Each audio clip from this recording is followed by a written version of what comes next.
Hello everyone, আশা করি সবাই ভালো আছেন। ফ্লাটার এই বাংলা টিউটোরিয়ালে সবাইকে স্বাগতম জানাচ্ছি। আমি গোবিন্দ দাস। তো আজকে যে বিষয়টি আলোচনা করব, আমরা ফ্লাটার বিগিনার সেশনে সেভ এরিয়া নিয়ে কাজ করব। তো সেভ এরিয়া বিষয়টা কি সেটা আমরা বলি। ধরুন আপনার কোনো কিছু সেভ করার মানে সেভটাই বোঝাতে সবকিছু বোঝা যাচ্ছে যে আমরা সেভ করার জন্য যে বিষয়টা আলোচনা করা থাকে, কোনো কিছু উইজেটকে সেভ করার জন্য, ঠিক আছে, সেটাই হচ্ছে সেভ এরিয়া। তো আমরা যখন একটা প্র্যাকটিক্যালি কাজটা দেখবো তখন আসলে বুঝতে পারবো সেপিআই কিভাবে কাজ করে। তো আমি আবার চলে আসলাম গিক ফর গিক আছে, গিকসে। তো দেখলাম এই যেখানে আমার সেভ এরিয়া যে কিছু আমাদের কনস্ট্রাক্টর আছে সেগুলো আমাদের, যেমন লেফট থেকে লেফট, টপ, রাইট, এবং এই জিনিসগুলো আপনারা সেভ করতে পারবেন। সেভ করতে পারবেন। তো এখন আমরা একটু দেখি, এই যে এই টেক্সটটা, এই আউটপুটের এই লাস্ট টেক্সটটা দেখতে পাচ্ছেন, এই লাস্ট টেক্সটটা। এখন এই টেক্সটটা যদি আমরা সেভ এ না দিতাম তাহলে এটা কি হতো, একটা এরর এরর একটা আসতো, বা এক্সেপশন জায়গা নিতে পারছে না, সে কোন দিক মানে টপ বটম থেকে সে বুঝতে পারছে না সে একটা। তো আমরা যখন সেভ এরিয়া দেবো তাহলে তার যে প্রবলেমটা বা যে এক্সেপশনটা তার স্ক্রিন সাইজের সাথে অ্যাডজাস্ট হয়ে সেভ করে নেবে।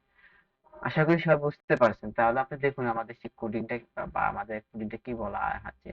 হ্যাঁ, কোডিংটা যখন দেখতে পারবো এবং সেই বিষয়টা আমরা দেখতে পারবো। যেমন আমাদের এখানে একটা এক্সাম্পল, লাস্ট আমাদের একটা এক্সাম্পল আছে, সেটা দেখ। এই যে এই আউটপুটটা, হ্যাঁ, this is example explain use of save area. আচ্ছা, এখন যদি আমি এর সেভ এরিয়া না দিই তাহলে এটা আমাদের তো সবাই তো দেখতে পেরেছেন সবাই, যে এটা হচ্ছে আমাদের একটা মেইন পেজ, আর এটা হচ্ছে আমাদের একটা বডি। তো বডিতে আমরা জাস্ট টেক্সট উইজেট লিখলাম বা টেক্সট লিখলাম, ঠিক না? তো আমরা যদি টেক্সট সেটে রাখি বা কোনো আমরা জায়গায় সেট করে না দিই, বাট জাস্ট টেক্সটে আমরা বডি সেট করলাম, তার কোনো সেট না দিলাম, তাহলে কি হতে পারে সে ঘটনাটা, সেটা একটা এরর এক্সেপশন হতে পারে।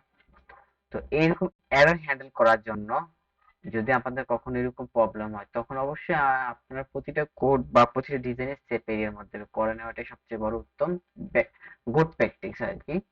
তো দেখুন, এই বিষয়টা করার জন্য আমরা এখানে কি করা আছে, টপ, হ্যাঁ, এই যে হোম সেভ এরিয়া টপ থেকে 2 করে দেওয়া হয়েছে এবং বডির একটা টেক্সট।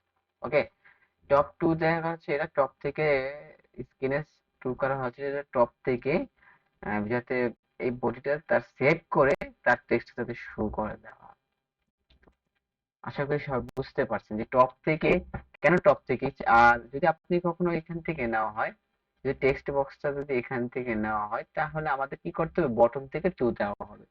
যদি আমাদের একটা টেক্সট বা যে কোনো এভরিথিং উইজেট, হ্যাঁ, এনি উইজেট, ওইখান থেকে আমরা লেফট লেফট থেকে 2, অথবা আমরা যদি এখানে রাইট থেকেও টেক্সট একটা বা শো করতে চাই, সেটা আমরা রাইট থেকে সেভ এরিয়া 2 করে দেব।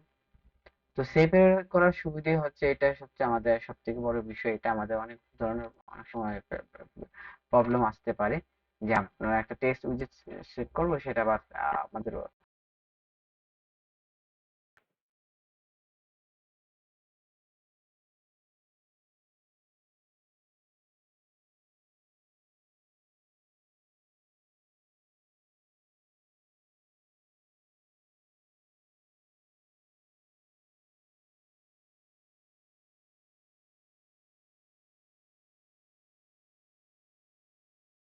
আপনাদের বিষয়গুলা ভেঙে ভেঙে বুঝে দেওয়ার জন্য ট্রাই করছে। আর এটা প্র্যাকটিস করার দায়িত্ব হচ্ছে আপনাদের সবার।